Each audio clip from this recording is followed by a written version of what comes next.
ला मिया कुचीना। बहुत से food lovers continental food खाना पसंद करते हैं, इसलिए मैं लेकर आई हूँ मिडिल ईस्ट की पॉपुलर डिश हमस। फलाफल की रेसिपी मैं आपके साथ शेयर कर चुकी हूँ, आप मेरे यूट्यूब चैनल पर जाकर देख सकते हैं। फलाफल हमस के बिना अधूरा है।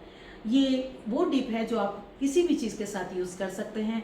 फलाफल हमस पीटा ब्रेड के साथ या एज अ डिप यूज़ कर सकते हैं। इसको चिकपीस से बनाया जाता है, यानी कि वाइट छोले से बनता है, जो हेल्दी तो है और टेस्टी भी है।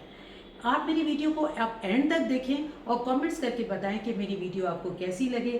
चैनल पे न्यू है, सब्सक्राइब करें, लाइक करें और शेयर करें। बेल आइकन को ज़रूर प्रेस करें ताकि मेरी न्यू वीडियो की नोटिफिकेशन आप तक पहुंचती है। बनाना शुरू करते हैं मिडिल ईस्ट की पॉपुलर डिश हमस।